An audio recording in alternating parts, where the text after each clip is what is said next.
Oh, do you know today that this year is officially the 20th anniversary of Tak and the Power of JuJu? I couldn't believe that this video game was a huge boom in the platformer genre for the late 90s to the early 2000s. Games like Super Mario 64, Spyro, Crash Bandicoot, Banjo-Kazooie, and Donkey Kong 64 were giants. This one, called Tak and the Power of JuJu, was developed by Avalanche Software. It was mostly about jumping and tackling through a 3D stage filled with obstacles, but it has a unique ability to use animals to deal with obstacles in your paths. Orangutans, rhinos, monkeys, emos, and sheep were all great helpers. If you had special moves to unlock throughout the game called JuJu powers, these moves were also great. You hope you get past hurdles, and looking back 20 years later, I couldn't see the game is talked about anymore. I suggest myself giving this review a try, so let's not waste any damn time. What foretells the story of Tak is that when an embittered shaman named Tlaylock has turned the Pupunudu people into sheep as revenge for not being made high shaman in favor of his best friend Jabulba.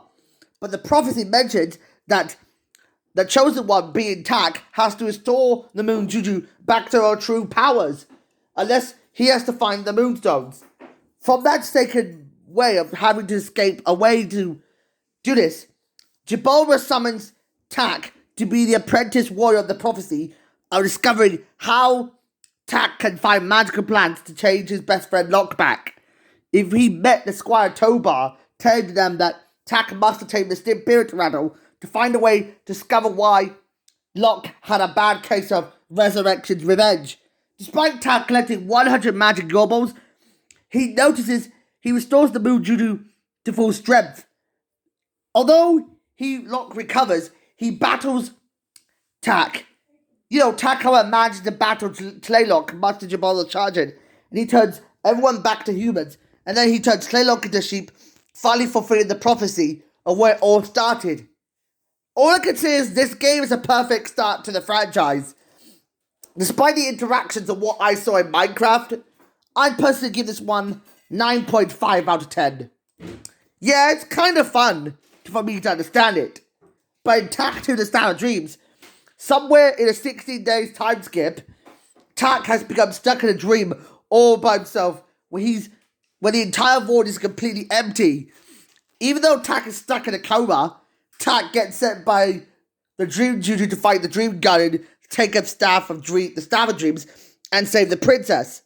However, the whole save the princess thing, and what you always saw in Mario or Sonic 06, is more of a deconstructed take.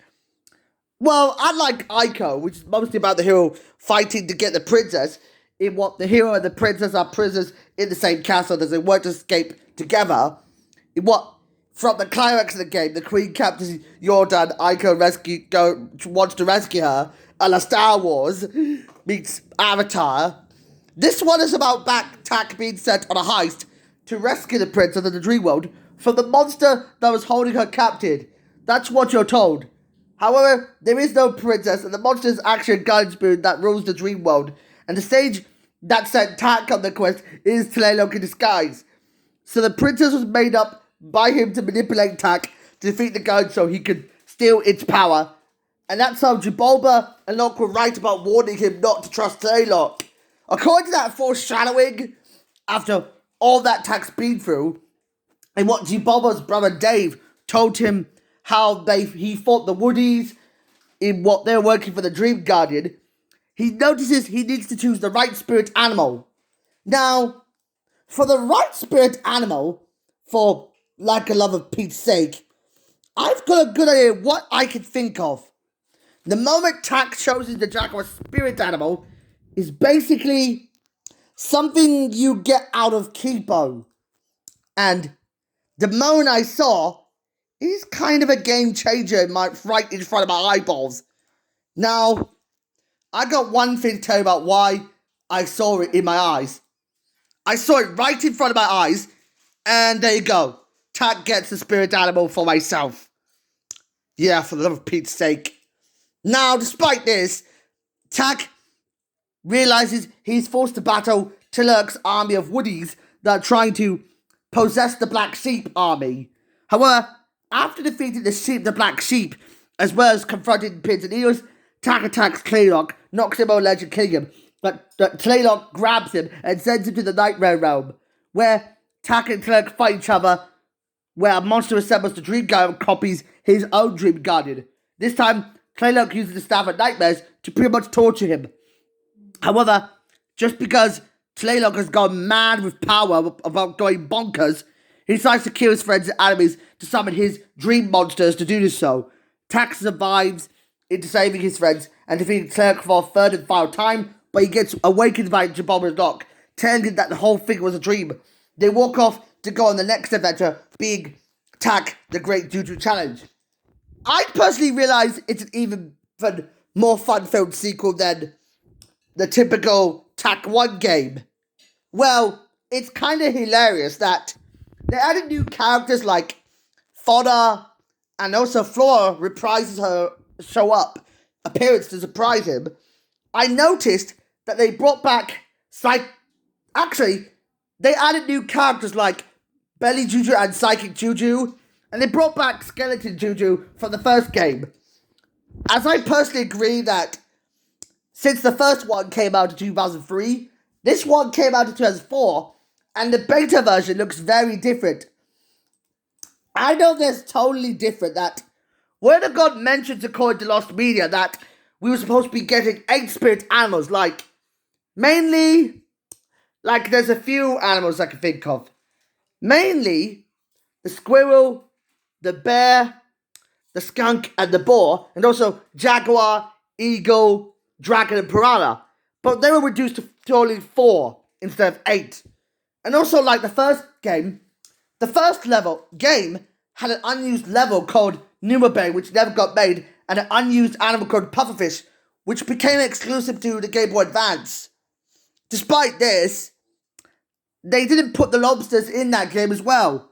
So in Tak the Great JuJu Challenge, Tak has no idea why. Wait a minute, I need to go back in time to rank Tak 2. Well, I personally want to give Tak 2 mainly just an 8.9 out of 10, because I personally love this game at all. Only the first 2 games. Now we're moving on to the most divisively stupid game I could imagine. For some reason, this divisive game is mostly about Jibobo summoning the audience to tell them that he takes them to the pig pen.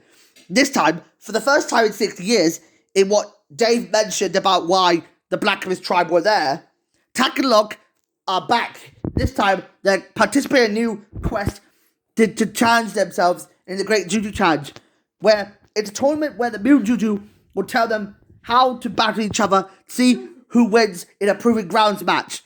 Although they have Jibba Jabba, Gramazon, Poopadoo, and Blacklist. Although Bartok and Krog, however, are working with an evil creature called Travis the Dark JuJu, who is plotting to pretty much destroy their Poopadoo village.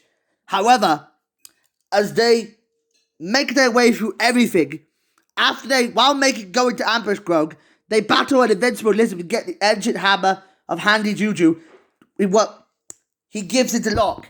Finally, in the climax, they notice that Travis is the Dark JuJu the whole time, and announces his love for the Moon JuJu, who was put to house arrest.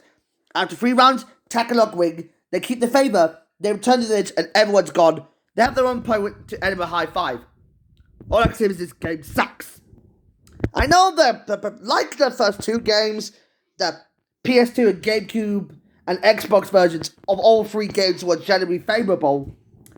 The DS and Game Boy Advance had mixed to average reviews, just like the first 2 Game Boy Advance games. I realize the graphics of the Game Boy Advance games are bad. The DS1 for Tak 3 is boring. I personally give this one just a 6.9 out of 10. It's kind of okay, but that would be nothing compared to the awful garbage dumpster fire that was Tak and the Guardians of Gross. Ew, that's disgusting. So, Tak actually creates the Big G's, which were a group of gigantic monsters that help out to destroying everything to pollute the entire Poopadoo Island. First of all, he needs to learn Lumpy Magic and to defeat Trash Lutu. Then he gets Slime Magic from Itchy icky JuJu. Just like I said earlier, is that he could go to a river slimy to slop Viathan. Then he makes a slop, and then while grabbing the essence at slop, he then takes the essence gem, and the beast realizes he's got to jab all the other monsters to defeat them all from the eyes. However, he meets Melted JuJu, and he gives them cheesy magic? Cheesy magic. Cheesy McFreaking magic. Now, could I relate all that cheesy magic to that thing called Shaki's mac and cheese? That reminds me of how I saw in Big Time Rush. It kind of looks crazy to have some guy in a golden suit of business clothing to brainwash everyone to eating mac and cheese when they reveal the secret code of that Get Up song from Big Time Rush. Now, by the way, he confronts Godzilla and goes for the body and gets the lower jaw of the G. They hurt some teeth off, blah blah, and the top jaw's like, and the uvula, fine, disgusting. And then he gets the stinky magic and confronts Stink Colossus and going for a jungle path to defeat him for real. With help of Stinky JuJu, they got that done. Well, the funniest thing, much to debris JuJu's charging, Tak restores the gem and then he drinks it. Despite this, he thinks all is lost. Stealing JuJu's Tak is that way. He can put Slime on the G's and burp it and we'll defeat the G's once more. After erasing J-Rod, Tak does this. Tak celebrates the game is over. All it is, there's too much liner platform. There's a series of parkour moves that are quite obstacle courses and they're a bit too context sensitive. For some reason, I personally give this one a 3.3 out of 10. I just don't like this type of game at all. And the ill-fated Tak the Power JuJu animated series, which only ran for 2 seasons and 57 episodes from 2007 to 2009. I don't know why they adapted several characters. Well, according to Adapted Out, it's kind of bland, but also uninspiringly difficult to say. They've omitted loads of characters like Playlock's Minions, Pins and Needles, Jiboba's brother, JB Dave, Moon JuJu, Flora, Fauna, and Two-Headed JuJu. To make things even more complicated, it took place in some sort of alternate continuity, where I didn't understand why it's so ridiculous about what the alternate continuity thing happens. What we got in Spider-Verse and TMNT 2003. Well, Tak the Power JuJu 2007 is a different continuity from the original games. Although Claylock is renamed Treylock, who only appears in one episode, where he established his first media attack in the origins of Destiny's chemistry. It's kinda complicated to have Tak's backstory established as in the first game. It's quite one-sided. But that brought the fate of Tak in limbo. And that god-awful Tak Mojo mistake, which is by far one of the most shittiest games I could not stand on the DS. I could not realize why it's so boring. I give it like a 0 out of 10 because the alchemy is bad, the mechanics are bland. It's not what I like to see. It's kind of boring. Boring. If you would hit the like button, you could subscribe it to your phone. This is me, Soho Kaima, signing off. Bye-bye!